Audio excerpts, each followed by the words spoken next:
Soos die afgelope 3 Sondae gedien het as ons inleiding in die boek Jeremia, dien vanoggend as ons inleiding oor die volgende gedeelte van Jeremia wat ons hanteer. Die eerste gedeelte was Jeremia se roeping en sy verantwoordelikheid, sy opdrag. En dan nou vandag gaan ons die gedeelte in Jeremia onder koning Josia. Dit is hoofstukke 2 tot 6 en dan uiteindelik ook 11 en 12. Daar is 'n klompie wat dit reeds gelees het.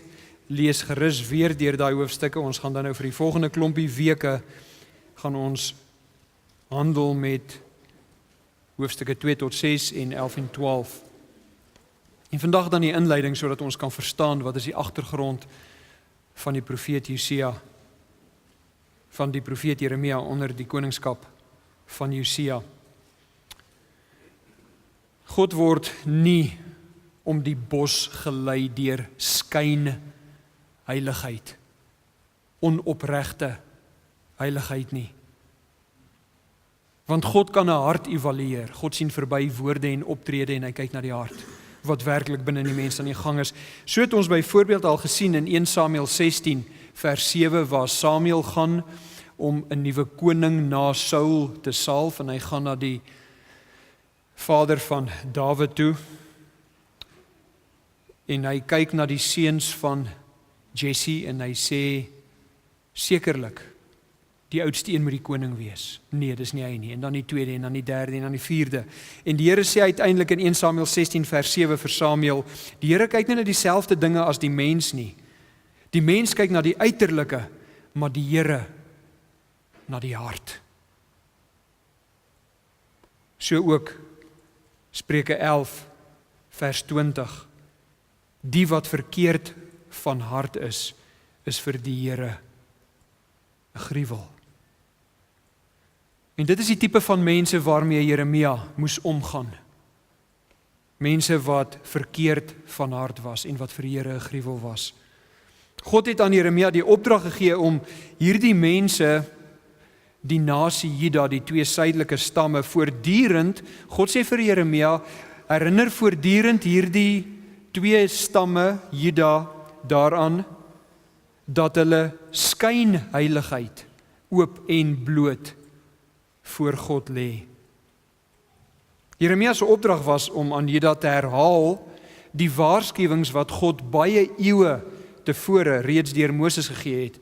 Ons verwys baie na die Deuteronomium 28 gedeelte, maar in Levitikus 26 is daar 'n soortgelyke of 'n herhaling daarvan. In Levitikus is die volk voor die berg Sinaï, dit is voordat hulle begin swerf in die woestyn, wat die Here reeds die eerste keer hulle waarsku, en dan in Deuteronomium 28, wanneer net voordat hulle die land inneem, 40 jaar later waarsku hy hulle weer. Kom ons kyk wat sê Levitikus, die waarskuwings wat die Here aan skynheiliges gee.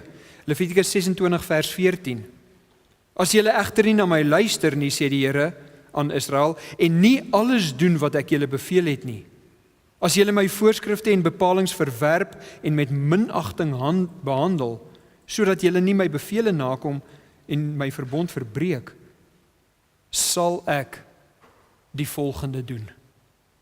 En dan volg daar in die res van Levitikus 26 'n hele lys van hierdie vloeke, hierdie fisiese, praktiese oordeel wat God oor sy volk Israel sal bring, omdat hulle nie na sy voorskrifte luister nie en sy bepalinge minag.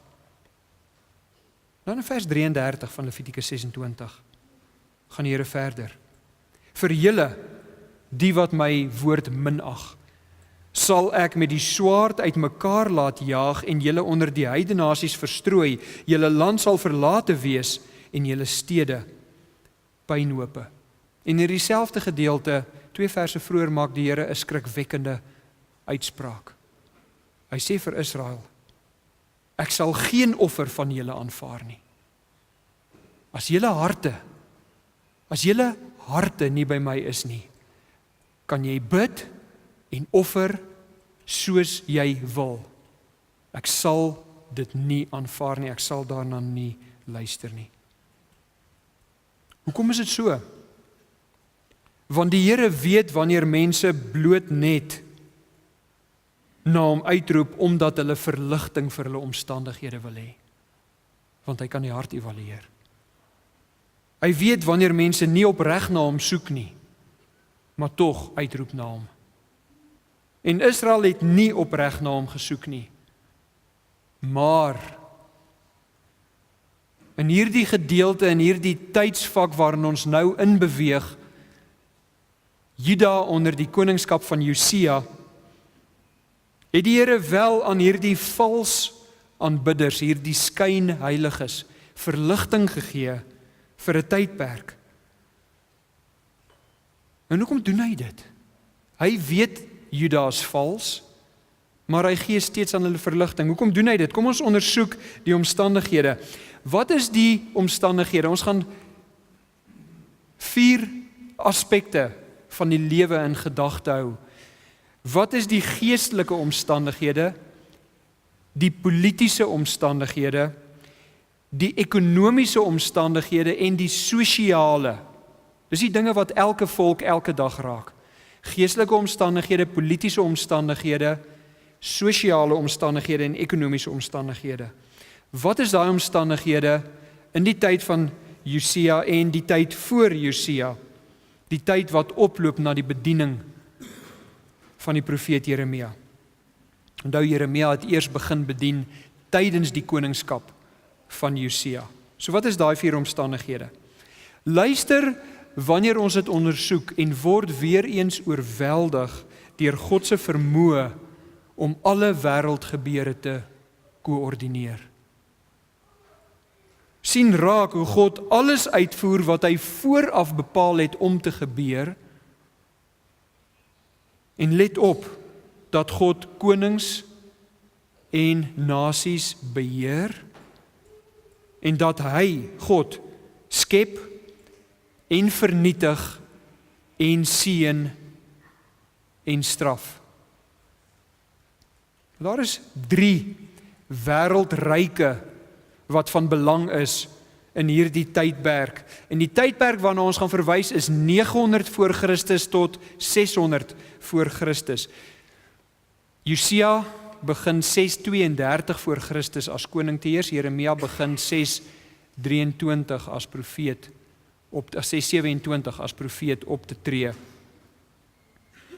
Wat gebeur in hierdie tydperk 900 tot 600 voor Christus wanneer hierdie 3 wêreldryke 'n invloed uitoefen op die gebeure in die wêreld? Wie is hierdie 3 wêreldryke?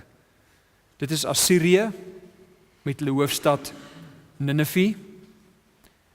Dis Babilonië met die hoofstad Babylon. En Babilonië was 'n provinsie van Assirië tydens die Assiriese ryk. Hulle was 'n onderdaan van die Assiriese ryk. Uiteindelik word hulle ook 'n ryk. En dan Egipte wat op hierdie stadium amper 'n vergete mag in die wêreld was. Egipte het sy tyd gehad, sy glorie het vergaan, maar hy speel wel nog 'n rol en van tyd tot tyd het hy 'n invloed en 'n impak op die dinge wat gebeur. Hier is die 3 ryke wat 'n invloed uitoefen vir 300 jaar lank spesifiek om saam te vat hierdie tydperk waarna ons nou kyk. God het al 3 van hulle gebruik om die vloeke van Levitikus 26 wat herhaal word in Deuteronomium 28 om daardie vloeke op Israel, dis die 10 stamme, en Juda, dis die 2 stamme te bring. Onthou, die nasie was verenig onder Saul die eerste koning, en toe was dit verenig onder, wie was na Saul? Dawid. Nie Dawid het die nasie saamgebring op 'n manier wat hulle nog nie voorheen saam was nie. En toe kom Samuel, en onder Samuel, na Samuel met sy seun saam, Rehoboam en Rehabiam. Wat het ek gesê? Samuel, Salomo, baie dankie. Ek waardeer dit dat julle my help as ek die mekaar raak. Salomo se seun Rehabiam en die ander koning Jerobeam onder daardie 2 van die verdeling raak en Israel verdeel in 2. Jerobeam heers oor die 10 stamme wat bekend staan as Israel en Rehabiam, die seun van Salomo, heers oor die 2 stamme wat bekend staan as Juda. Dit is hierdie Juda oor wie Josia die koning is. En oor hierdie 10 stamme en 2 stamme bring God die vloeke van Levitikus 26 en Deuteronomium 28 omdat hulle ontrou aan hom is. Nou vir die tydperk 911 voor Christus tot 612 voor Christus, is 299 jaar, vir daai tydperk was Assirië die oorwegende wêreldryk gewees. En om hierdie wêreldryk te kon wees, moes hy oorwinning bring oor 'n klomp nasies en gebiede. En kom ons kyk oor wie moes hy oorwinning bring. Ek sal net min of meer vir julle uitwys waar elkeen min of meer is. Assirië moes oorwinning bring oor Babylon en die area van Babylon. Dit word toe 'n provinsie van Assirië. Ook oor Persië. Persië is hierdie omgewing, oos van Babylon. Ook oor Urartu, dit is die gedeelte daar suid van die Kaspiese See, dit is Armenië, wat vandag sal bekend staan as Armenië. Ook Lydia, vandag in die ooste van, in die weste van Turkye. Ook die plek van die Mede, dit is vandag 'n gedeelte van Iran, hier rond. Ook die Frigiërs, dis Baltiese state. Die Frigiërs, waar is hulle nou? Nou het ek hulle verloor. Links, hierso. Dis Baltiese state, hulle kom van daar af. Die Frigiërs oor daai gedeelte. Ook oor die Kemeriëns, dit is die Suidsteppe. Dit was 'n gedeelte van wat ons vandag ken, Rusland en Mongolië, dis die Suidsteppe wat as bekend staan. En dan oor Israel, oor Juda, oor Fenisië. Fenisië was 'n groep seevaarders wat rondbeweeg het in die Middellandse See en veral die oostelike gedeelte van die Middellandse See. Galdeë, dit is 'n Semitiese nasie hierso suid van Babylon. Kanaan, die Kusiete. Die Kusiete is hierdie gedeelte wat suidval van Egipte.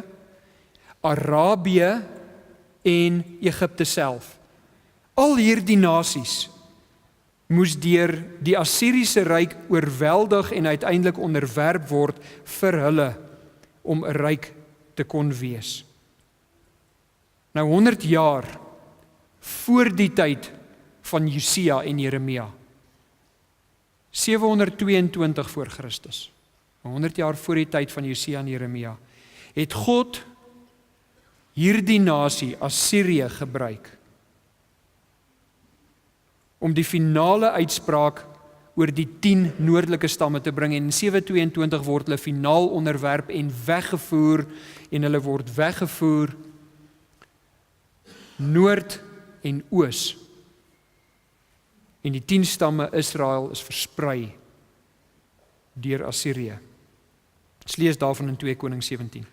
Assirië was dus die wapen in God se hand om met Israel te doen wat ons so pas in Levitikus 26 vers 33 gelees het. Ek sal julle met die swaard uitmekaar laat jaag en julle onder die heidene nasies verstrooi, julle land sal verlate wees en julle stede puinhope. God het dit deur Assirië aan die 10 stamme gedoen en finaal gedoen 722 voor Christus. Juda het hierdie dinamiek waargeneem, die 2 suidelike stamme. En ten spyte daarvan dat God sy oordeel oor die 10 noordelike stamme uitspreek en hulle wegvoer en Juda dit waarneem, kom Juda nie tot inkeer nie. Blaai na Jeremia hoofstuk 3 toe. Hou jou plek by Kronieke en Konings en Jeremia. En kyk wat sê God. God gee nou aan Jeremia 'n geskiedenisles. Hy vertel vir hom van 2 susters. En in Jeremia 3 vers 6, kom ons lees saam, sê God vir Jeremia, hier's net 'n opmerking deur Jeremia, dit was tydens die regering van koning Josia, sê Jeremia, wat God hierdie ding aan my openbaar. Die Here het vir my gesê, Jeremia, het jy gesien wat die ontroue Israel, die 10 stamme gedoen het? Sy het op elke hoë berg en onder elke groen boom gaan ontug pleeg. Ek, God, het gedink, nadat sy al hierdie dinge gedoen het, sal sy na my toe terugkom. Maar sy het nie teruggekom nie. En haar ontroue suster Juda het dit alles aanskou. Toe ek, God, die trouelose Israel oor al haar ontrou verstoot en die skeybrief aan haar gegee het, het ek gesien dat haar ontroue suster Juda nie afgeskrik is nie. Ook Juda het gaan ontug pleeg. Dit was vir Israel niks om haarself en die land te verontreinig nie. Sy het oorspel gepleeg met afgodsbeelde van klip en hout. En asof dit nie genoeg was nie, het haar ontroue suster Juda na my toe teruggekom, maar nie met volle oorgawe nie. Dit was vals, sê die Here. Enige iemand wat 'n vraag het oor hoekom God 'n skeibrief, God wat egskeiding haat, aan Israel oorhandig, kom vanaand en Dinsdag Bybelstudie toe en kom vra jou vrae, ons sal dit vir jou antwoord. Maar net 'n paar opmerkings. God gee hierdie geskiedenisles aan Jeremia en hy sê vir hom, so het ek 100 jaar vroeër met die ontroue Israel gehandel. Juda was nie so ontrou al die pad soos Israel nie, want onthou ons het gesê, Juda se 20 konings het hoeveel getroue konings opgelewer? 'n hele handvol. 8 van hulle. 12 was ontrou, 8 was getrou. En omdat Israel, die 10 stamme, het nooit 'n getroue koning gehad nie. Juda het daarom 8 van hulle gehad. En daarom het God medelee vir 'n tydperk met haar betoon. En nou sê hy vir Jeremia, en toe kom Juda na my toe terug, maar alles vals.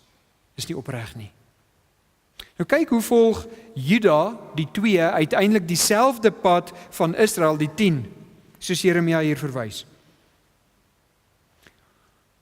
In hierdie tydperk, waar die 10 stamme verstrooi word, net voordat die 10 stamme verstrooi word, 100 jaar voor die tyd van Jeremia en Josia, in daai tydperk, min of meer 47 tot 722 voor Christus, was daar 'n koning in Juda met die naam van Agas.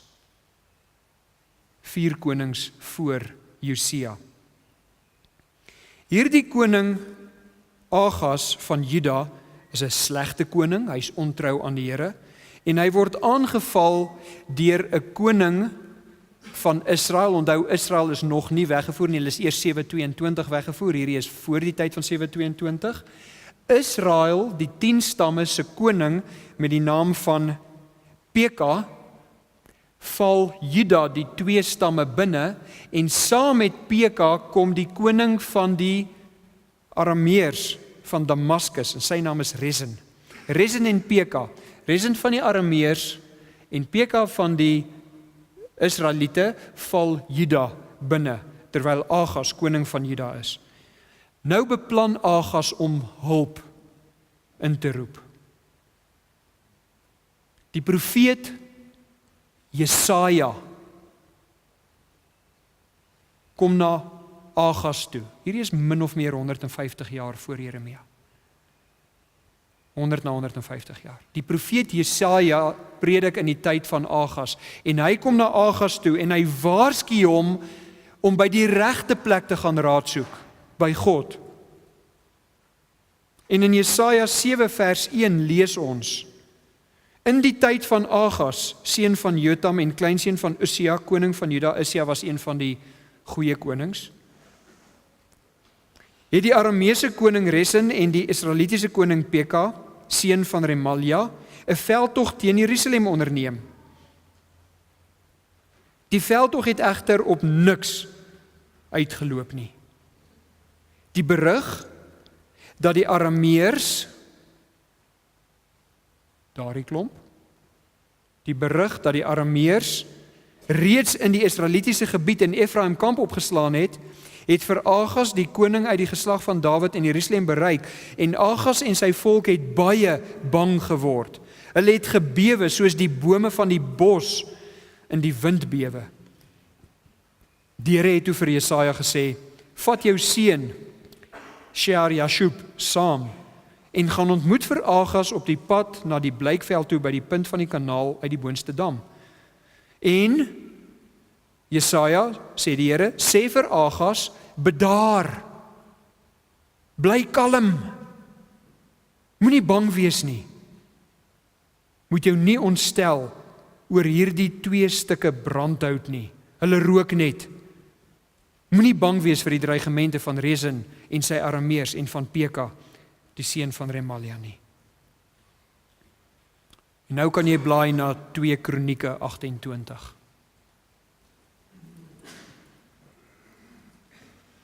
Hier kom Jesaja by Agas en hy waarsku hom en hy sê vir hom, Agas, jy en jou nasie Juda is bang vir die koning van Israel en die koning van die Arameërs. Moenie wees nie.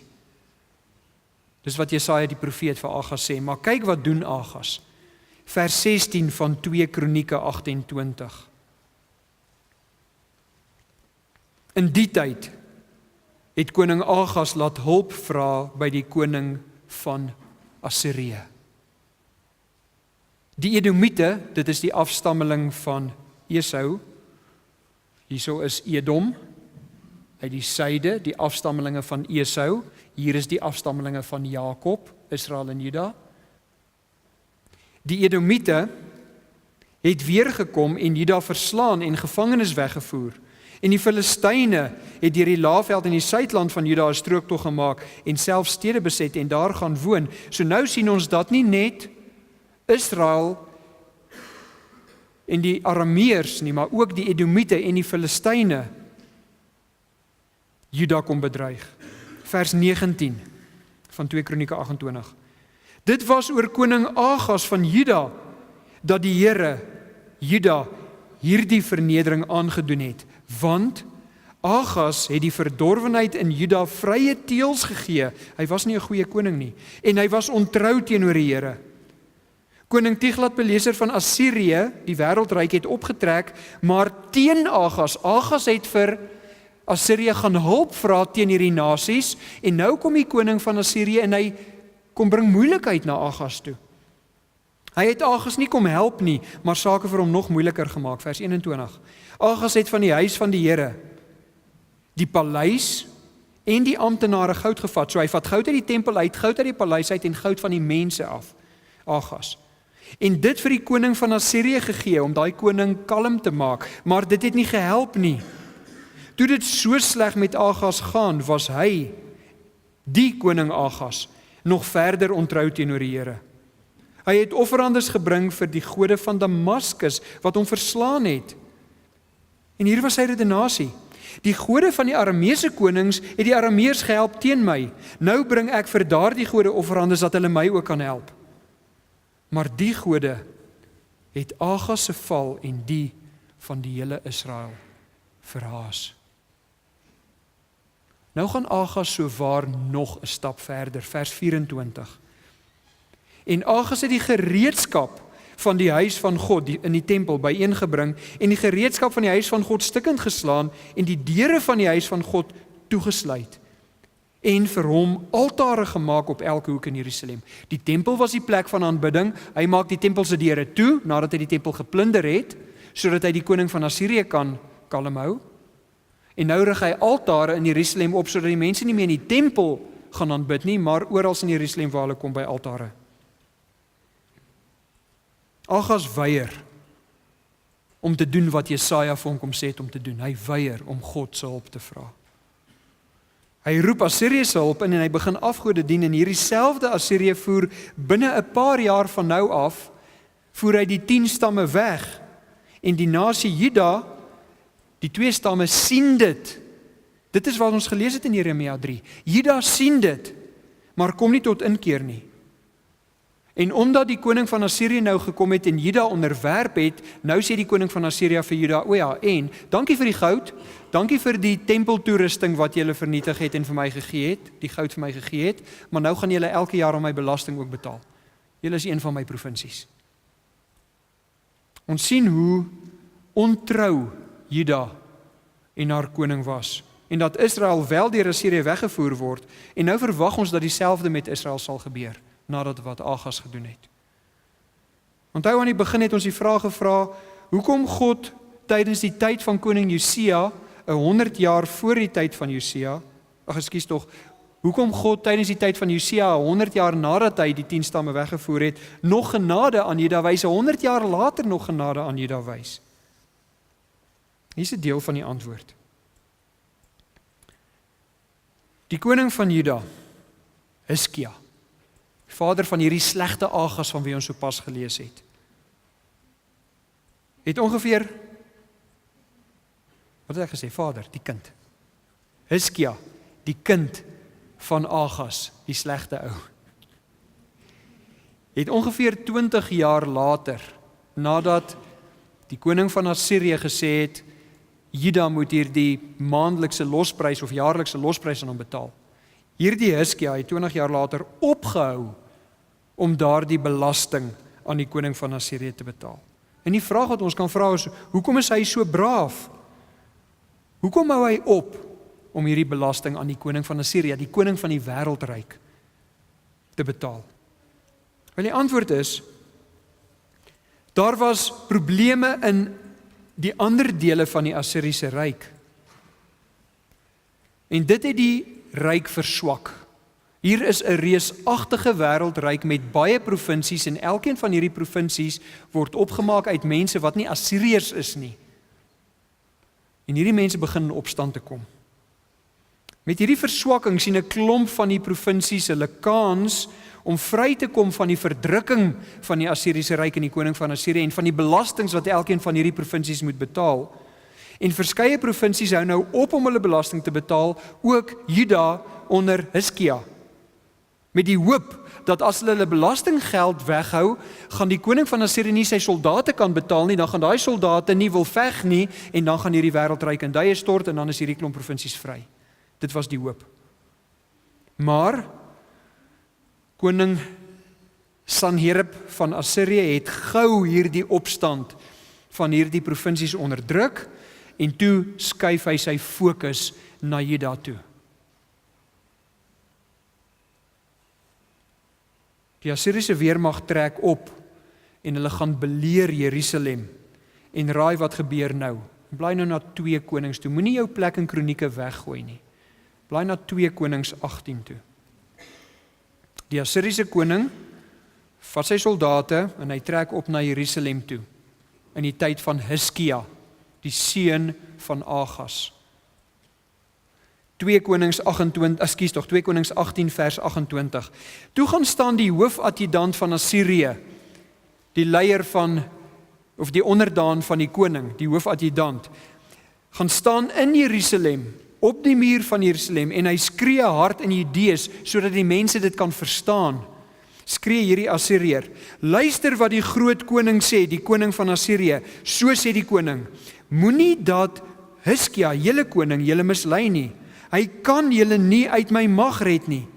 En moenie dat Hiskia julle aan die Here laat vertrou, op die Here laat vertrou nie. Hiskia sê, die Here sal ons sekerlik red. Die stad Jerusalem sal nie oorgegee word in die mag van die koning van Assirië nie. Moenie na Hiskia luister nie, sê hierdie adjudant, want so sê die koning van Assirië, maak vrede met my en kom uit na my toe, dan sal elkeen die vrugte van sy eie wingerdstok en sy eie vyeboom eet en uit sy eie put water drink. Die koning van Assirië sê vir hierdie klomp Judeërs, dat as hulle na hom toe oorloop, sal hy hulle eiendom gee, en hulle sal hulle eie opbrengs eet, en hulle sal uit hulle eie putte water drink. Hy verlei hulle om na hom toe te kom. Kyk vers 35 van 2 Konings 18. Nou praat hierdie adjudant verder, die Assiriese adjudant. Wie van al die gode van die ander lande kon sy land uit my mag red? Dan sal die Here mos nie Jerusalem uit my mag kan red nie. Hoofstuk 19 vers 1. Toe koning Hiskia dit hoor, het hy ook sy klere geskeur. Hy het rouklere aangetrek en is na die huis van die Here toe.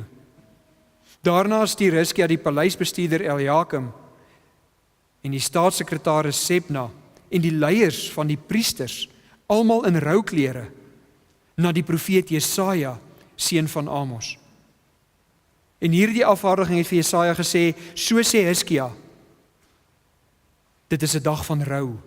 Ons is in die moeilikheid en ons is verneder. Ons is soos vrouens wat in kraam is, maar nie die krag daarvoor het nie.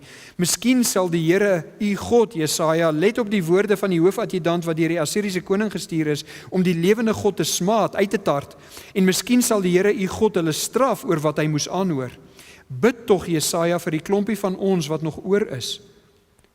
Toe koning Hiskia se amptenare by Jesaja kom, hier is die boodskap wat hulle moet bring. Nou kom hulle by Jesaja. Toe sê Jesaja vir hulle, julle moet vir julle koning Hiskia sê, so sê die Here, moenie bang wees oor wat jy gehoor het. hoe die amptenare van die koning van Assirië my gelaster het nie. Ek gaan hom onrustig maak, sodat hy na sy land toe sal teruggaan wanneer hy daarvandaan 'n berig kry. Ek sal hom in sy eie land laat doodmaak. Kyk die ooreenkoms.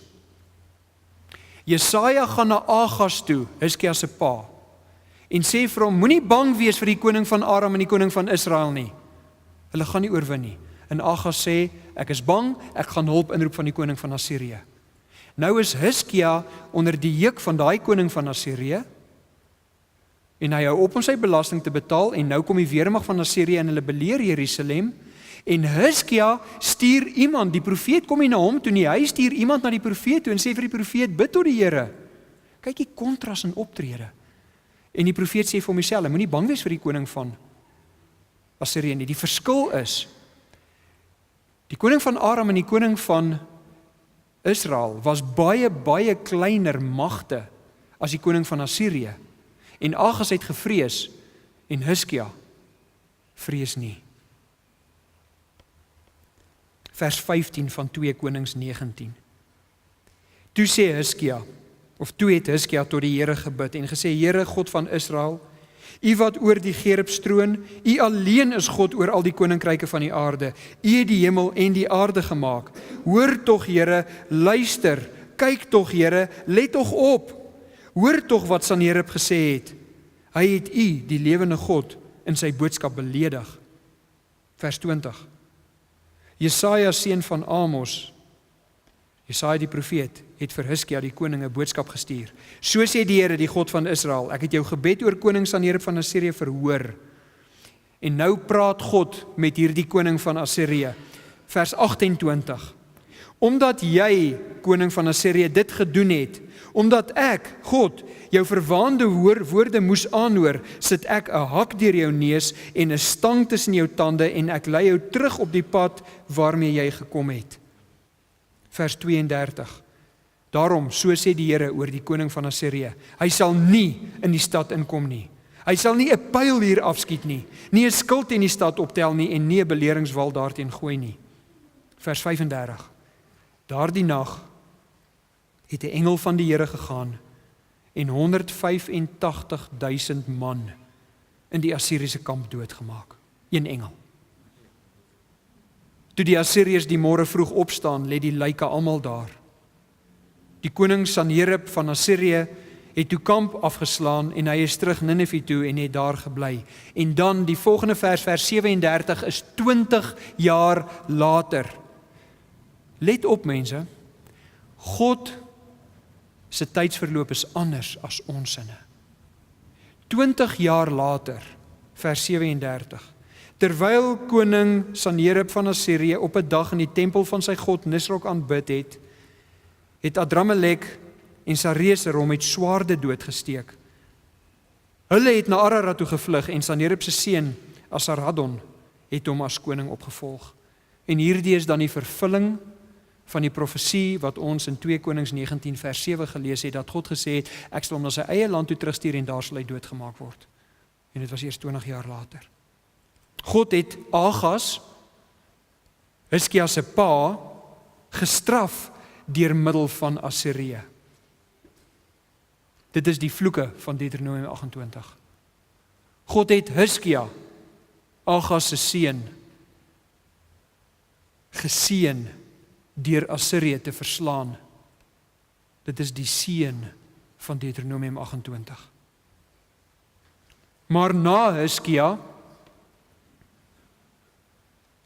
kom baie slegte koning onder die naam van Manasse.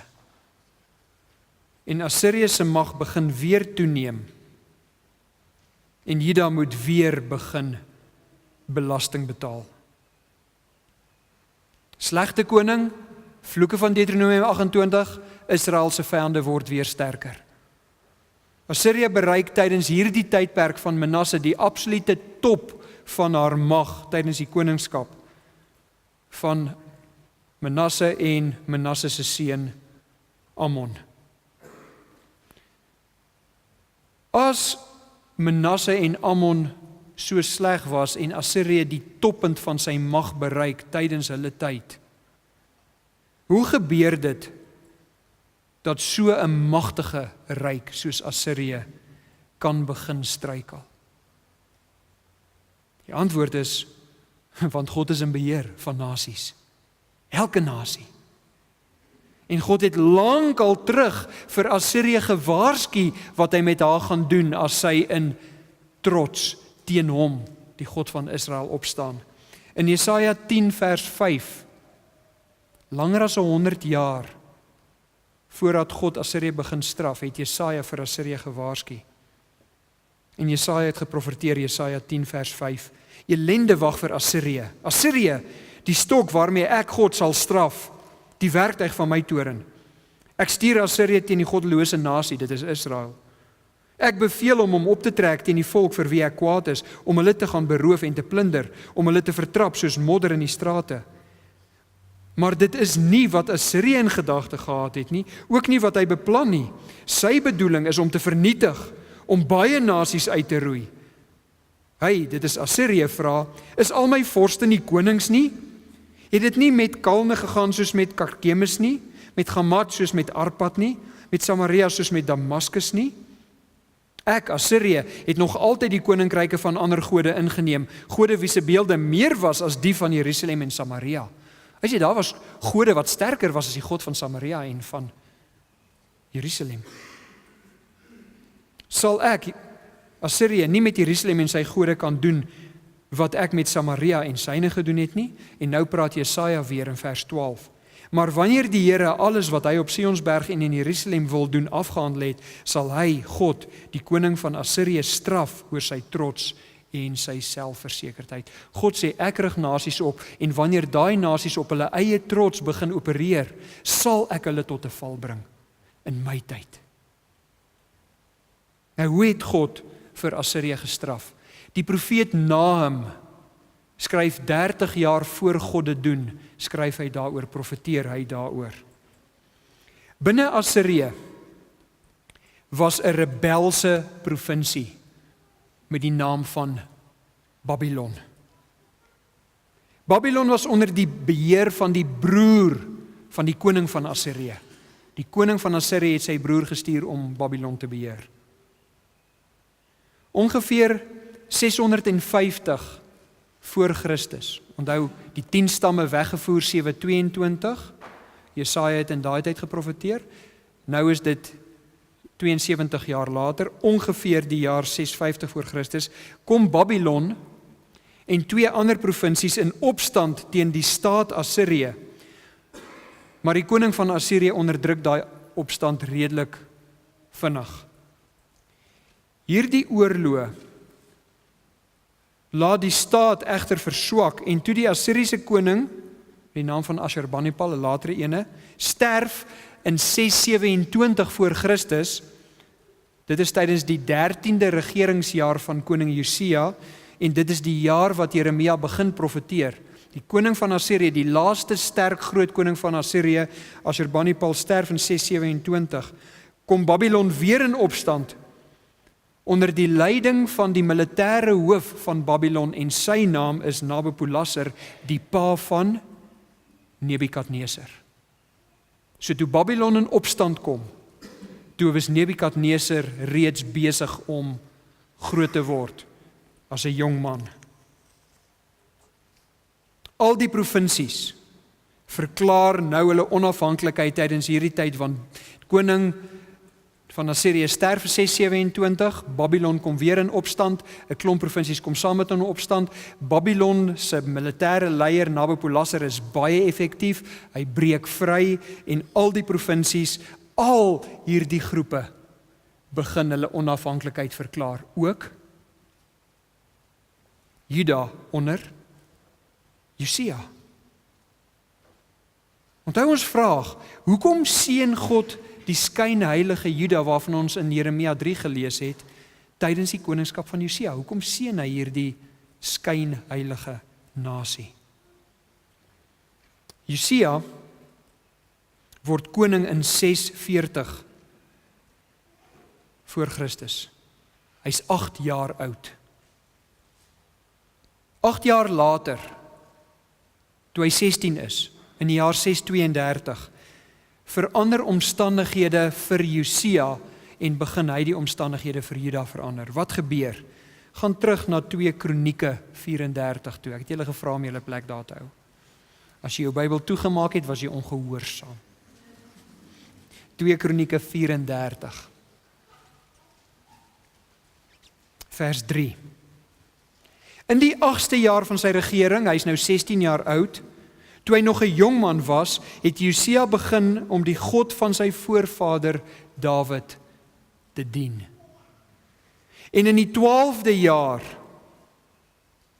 het hy begin om Juda en Jerusalem te suiwer van die hoogtes, die gewyde pale, die gesnede en gegote beelde. Nie net kom Josia tot bekering nie, maar nou begin hy die omgewing skoon te maak.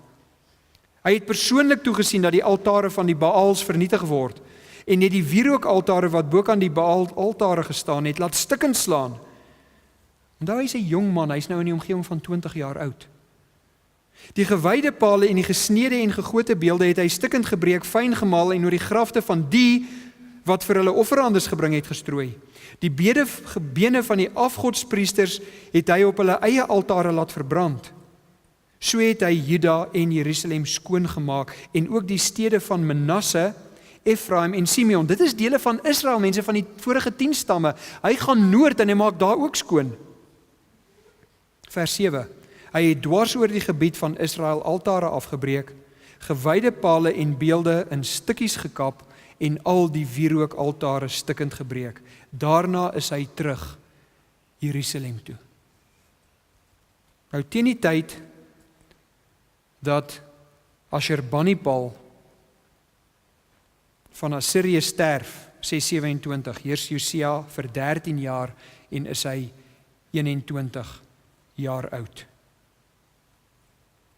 Dit beteken dat op hierdie stadium, op 21, is sy eie geestelike hervorming al 5 jaar oud en is sy geestelike hervorming van die land al 'n jaar aan die gang. Onthou, daar is nou al sedert die jaar 650 voor Christus ernstige onafhanklikheidswoelinge in Assirië en nou met die dood van Ashurbanipal in 627, die jaar wat Jeremia begin bedien, is hierdie woelinge besig om momentum op te tel.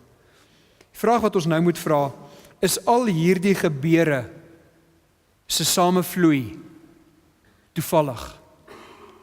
Mense dink aan God se vermoë om ryke op te bring, konings voor te berei, weermagte voor te berei, hulle te vat waar hy hulle wil hê, opstande te bring binne daai ryk, vryheidstrewe, effektiewe konings soos Nabopolassar, die koning van Babylon, die pa van Nebukadnesar, en uiteindelik laat Jeremia gebore word, laat Josia koning is, laat Ashurbanipal doodgaan, al daardie dinge onder die beheer van God. Wat is die waarskynlikheid dat hierdie dinge kan gebeur?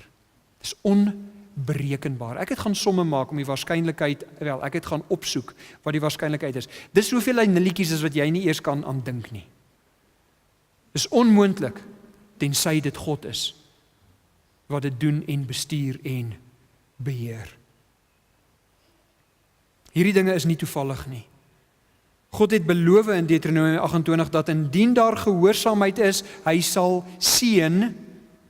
En wat ons hier sien is hoe God nasies en leiers en weermagte in Mesopotamië beheer om toe te sien dat Juda aan die ander kant van die woestyn, hy rig konings en weermagte op aan die ooste kant van die woestyn, sodat hy nasies aan die weste kant van die woestyn, Juda, kan seën. Daardie seën wat hy beloof het wat hulle sal kry as hulle luister. Maar is dit Juda wat luister? Nee, dis Josia, hulle koning wat luister. Nou kry hierdie hervorming onder Josia nog verdere momentum. Kyk wat gebeur. Onthou jy dat ons gesien het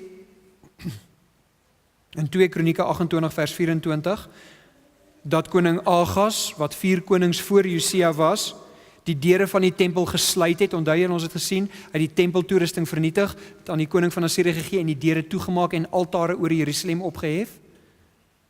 Nou is dit 100 jaar later. Kyk wat gebeur volgende. Gaan terug na 2 Konings 22 toe. 2 Konings 22.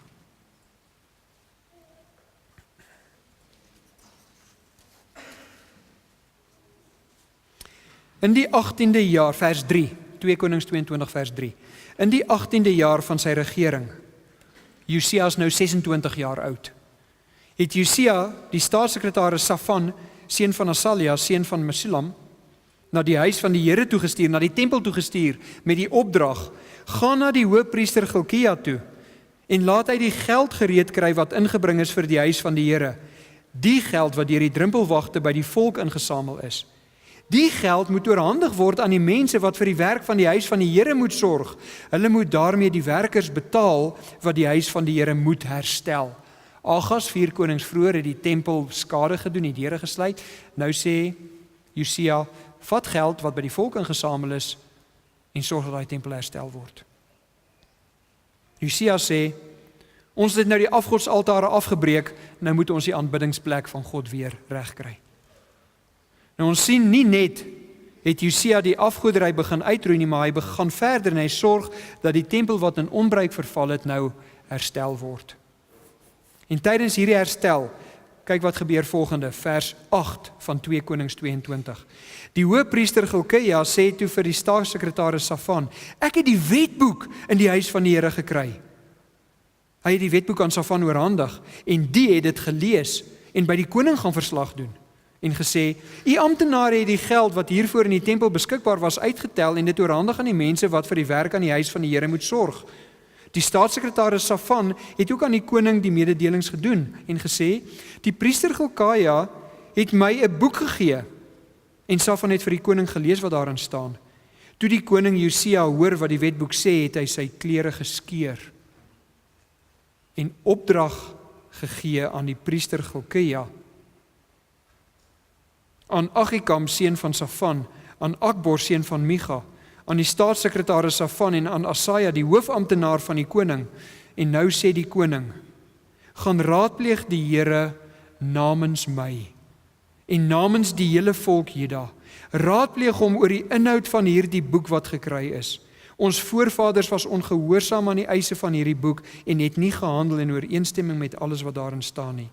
Daarom is die toorn van die Here wat teen ons gaan ontvlam groot.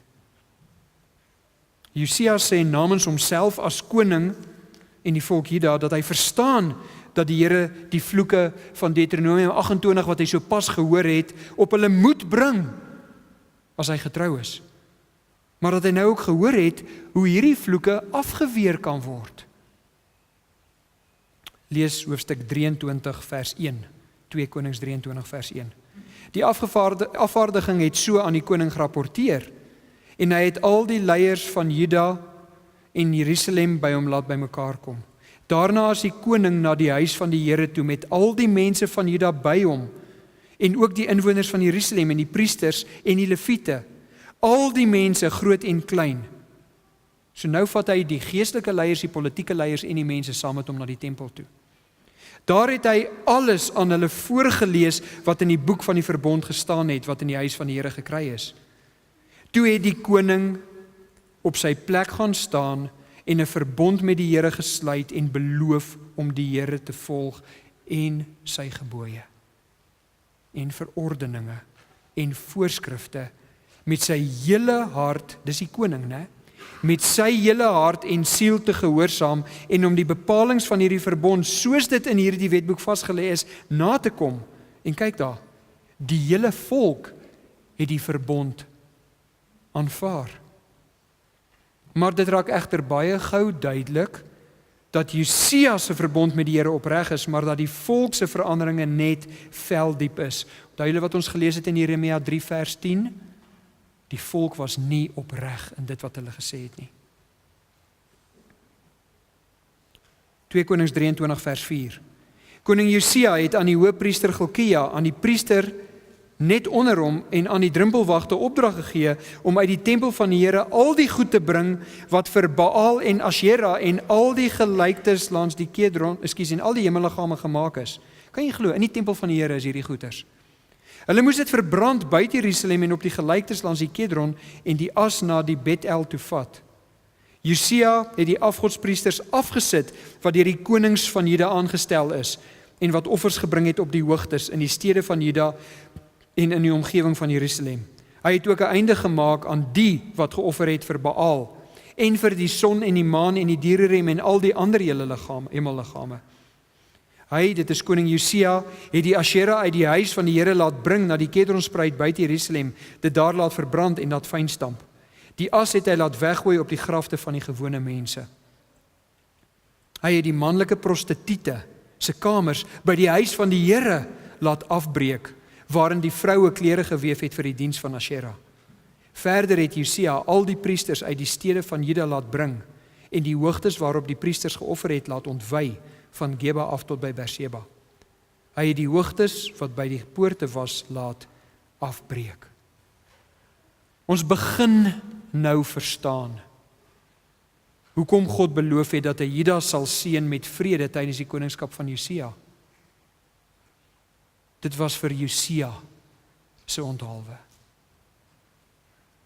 Die inploffing van die ryk van Assirië is deel van God se plan om vrede vir Juda te gee tydens Josia se koningskap. Al daai dinge wat die Here dekades voor die tyd en plek ren laat gebeur, is omdat die Here geweet het Josia gaan getrou wees en sodat hy Josia kan seën. Ongelukkig is die volk net, luister mooi, ongelukkig is die volk net godsdienstig. Nie opreg nie. Daarom gaan God wel na die koningskap van Josia weer vloeke bring. En dit is waarna ons volgende keer kyk.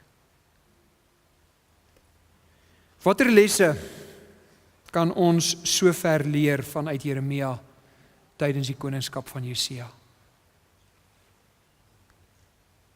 God se woorde sal staan.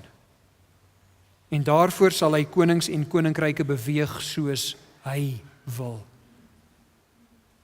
Dit sal ons baie baat om God se wette en instruksies te ondersoek en te evalueer sodat ons kan leer uit die foute van die nasies van die Ou Testament. Kyk wat lees ons in Romeine 15 vers 4. Alles wat vooraf in die skrif opgeteken is tog opgeteken om ons te leer, sodat ons deur die standvastigheid en bemoediging wat die skrif ons gee, vol hoop kan wees. Wat is die standvastigheid? God sal seën, God sal straf. Wat is die bemoediging? As jy gehoorsaam is, sal God seën. As jy opreg is, nie net godsdienstig nie. Tweede les.